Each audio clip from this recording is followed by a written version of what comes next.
Seringkali ada pertanyaan dari kalangan non-muslim bahkan mungkin terbersit keraguan di benak para muslimah bahwa ajaran Islam yang membolehkan poligami itu tidak adil bagi perempuan.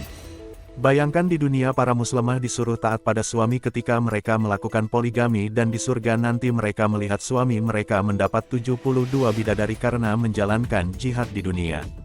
Benarkah demikian? Poligami dalam Islam sering menjadi topik yang kontroversial di berbagai kalangan, terutama generasi muda yang kritis terhadap isu kesetaraan gender. Banyak yang beranggapan bahwa konsep ini merupakan bentuk ketidakadilan bagi perempuan.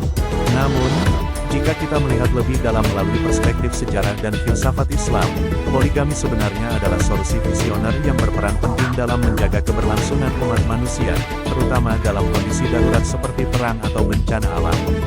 Di masa lalu, perang seringkali meninggalkan ketimpangan demografis yang signifikan. Laki-laki, sebagai kelompok yang umumnya menjadi prajurit, banyak yang gugur di medan perang. Hal ini menciptakan kondisi di mana jumlah perempuan jauh lebih banyak daripada laki-laki. Situasi ini bukan hanya menjadi masalah sosial, tetapi juga mengancam kelangsungan generasi. Dalam konteks inilah, poligami hadir sebagai alternatif untuk memastikan bahwa para perempuan tidak kehilangan perlindungan dan keluarga tetap memiliki kesempatan untuk berkembang. Begitu pula dalam situasi bencana alam yang seringkali memporak-porandakan kehidupan sosial dan menimbulkan ketidakseimbangan populasi. Ketika komunitas mengalami kehancuran besar, poligami menjadi salah satu solusi praktis untuk membangun kembali struktur masyarakat. Konsep ini memungkinkan laki-laki yang mampu secara fisik, finansial, dan emosional untuk membantu lebih dari satu perempuan sekaligus, memastikan bahwa kebutuhan dasar seperti perlindungan, pengasuhan, dan kesinambungan generasi tetap terjamin. Yang menarik, Islam tidak menganggap poligami sebagai aturan yang wajib dijalankan oleh semua orang. Sebaliknya, poligami hanya diperbolehkan dalam situasi tertentu dan dengan syarat yang sangat ketat, seperti tercantum dalam Al-Quran Surah An-Nisa, ayat 3. Islam juga menetapkan keadilan sebagai kunci utama dalam praktik poligami. Tanpa kemampuan untuk berlaku adil terhadap semua istri, seorang laki-laki diwajibkan untuk tetap dalam pernikahan monogami. Hal ini menunjukkan bahwa konsep poligami bukanlah tentang kebebasan, melainkan tanggung jawab yang besar.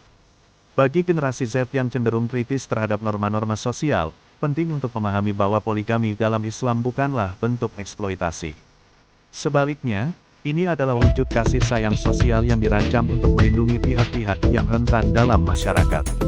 Dalam banyak kasus, poligami justru memberikan perempuan rasa aman di tengah situasi sulit, daripada membiarkan mereka hidup tanpa perlindungan atau sumber daya yang memadai. Selain itu, Islam menekankan bahwa poligami bukan hanya tentang memenuhi kebutuhan biologis, tetapi juga tentang menjaga harmoni sosial. Dengan memberikan perlindungan kepada lebih banyak perempuan, struktur masyarakat tetap terjaga, anak-anak dapat tumbuh dalam lingkungan yang stabil, dan komunitas dapat menghindari kehancuran akibat konflik atau krisis besar. Ini mencerminkan sifat Islam yang fleksibel dan solutif dalam menghadapi tantangan zaman. Sebagai bagian dari generasi yang hidup di era modern, kita mungkin merasa bahwa poligami adalah konsep yang usang. Namun, jika dipahami dengan konteks sejarah dan sosialnya, poligami menawarkan pelajaran tentang bagaimana agama memberikan solusi yang adaptif untuk menghadapi situasi sulit. Konsep ini menantang kita untuk berpikir di luar kerangka individualisme dan melihat kebutuhan kolektif sebagai hal yang sama pentingnya. Pada akhirnya, penting untuk tidak melihat poligami hanya dari kacamata sempit. Konsep ini tidak dimaksudkan untuk menindas, melainkan untuk melindungi dan menyelamatkan. Dalam konteks Islam, poligami adalah jalan keluar yang bijak dan terukur bagi umat manusia yang tengah menghadapi ancaman keberlangsungan hidup. Dengan memahami ini, kita dapat melihat bahwa keadilan dalam Islam adalah tentang memastikan kemaslahatan untuk semua, bahkan dalam kondisi yang paling kompleks sekalipun.